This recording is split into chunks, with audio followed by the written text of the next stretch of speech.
Today you will hear the last sermon in the year of 2019 at Holy Trinity. And to my own surprise, the gospel lesson about Herod's grave political sin in Christianity called the massacre of the holy innocent. It led me to reflect on our own responsibility as Christian citizens, as people active in the public sphere, as public servants. And thinking that 2020 is an important election year, this is in a way an outlook into the months to come. But first, back to Herod. Did you know that Herod was quite a successful leader when he was young? He built fortresses, founded cities, and brought prosperity to Judea in his early days. The Herod we meet today in the gospel reading, the Herod who orders the killing of babies and young children, that was Herod in his old days, mentally unstable, caught up in conspiracies, palace and family intrigue, and known to have murdered even his own wife, children, and other relatives. One obvious conclusion of this gospel lesson is, be aware we can all change, for better and for worse. We all have it in ourselves to commit harmful acts and acts of cruelty.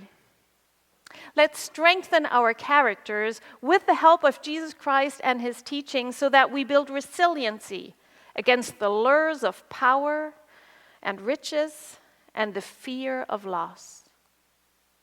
And that certainly is a good thing to do. But I believe we need to take further steps. Because even though every single action of every single person makes a difference in the world, some actions of some people make much more difference than the actions of most. For example, Herod had the power to destroy the children and families of Bethlehem. In contrast, what power do we have to benefit families and children and help them thrive? One possible thing we could do in our time and place is to strengthen early childhood education.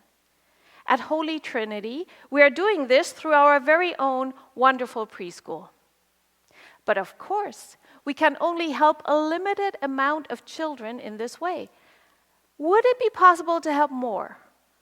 If I say here today, according to research, providing accessible preschool education to all children is the most effective way of building healthy families and successful economies, most likely not much will happen because of it. However, if the President of the United States would tweet out such a statement, the likelihood that actions result from it is much larger. The most effective action, of course, would be for lawmakers on the local, state, and federal level to develop policies promoting and enabling preschool education for all. In our country, places as diverse as Oklahoma, Florida, Vermont, Philadelphia, Chicago, and New York City have done just that. Obviously, I personally think this is a good idea, but that is not why I'm bringing it up right now. I'm bringing it up so that we can understand the importance of positioning ourselves in ways that our actions reflect Jesus' teachings in the most effective and beneficial ways. Integrity in our personal day-to-day behavior is the foundation of everything else we aspire to. However, as Christians, as Lutherans, we are called to engage in the public sphere. It is in the public sphere that we can be the most effective ambassadors of Christ. Programs and policies are implemented by politicians and shaped by interest groups and active citizens. Only one person at a time can be President of the United States, but all of us can be public servants. One obvious way of doing this is to stand for election for an office in which you would have opportunity to work toward the common good. Some of us are called to do such a thing, but not all of us. So the first step would be for each one of us to prayerfully discern if our communities would benefit from us taking public office. And of course, all of us are called to be well-informed citizens, to vote, and to stay in communication with our elected officials, be informed about their choices, and inform them of what we believe would be the most beneficial course of action for most people. Take note, I did not say inform them of our opinions. Opinions are way overrated as far as I'm concerned. I would even go so far to say that personal opinions are irrelevant, even harmful in the political process. Far too often are they fed by emotional distress rather than thoughtful concern. Jesus never asked us to scream out our opinions in the marketplace. Jesus asks us to love our neighbor and to care especially for the vulnerable. So whatever we do in the public sphere must be guided by the question, what policy or program best puts to action love of neighbor and care for the vulnerable?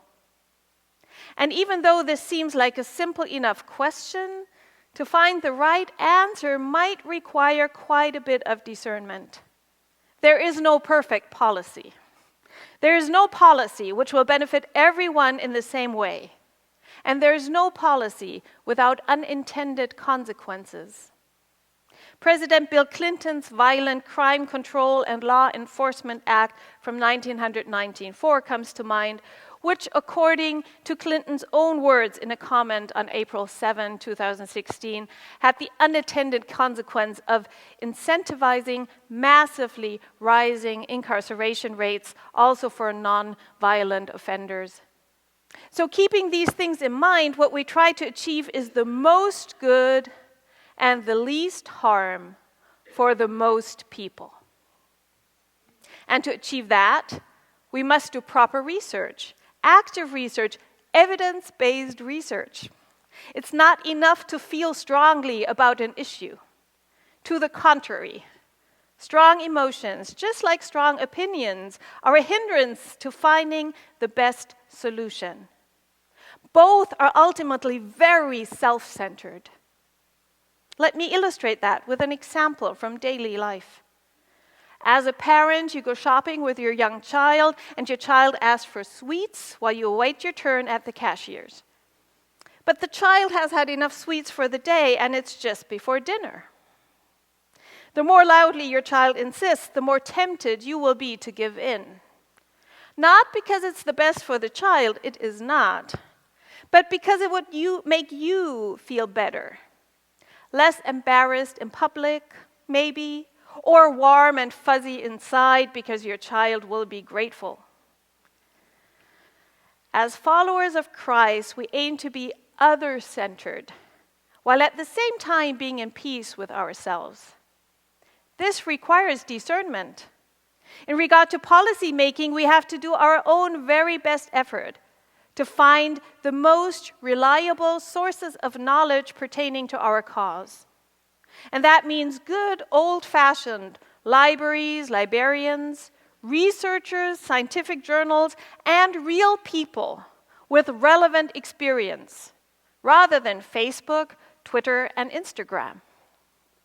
It also means practicing a good dose of what is called epistemic humility, the knowledge that we cannot know everything, and that our own very human and individual perspective will always be unique, limited, one-sided, and incomplete. So as we stand at the brink of the year of our Lord 2020, an important election year in America, I would like to remind us all that we are Christian witnesses in the public sphere. Be informed. Vote. Support people, policies, and programs as you are guided by Jesus' teachings, your love of neighbor, and your care for the vulnerable.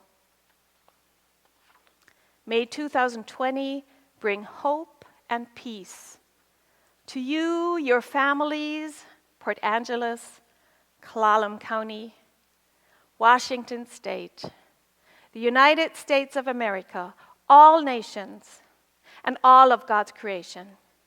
Amen.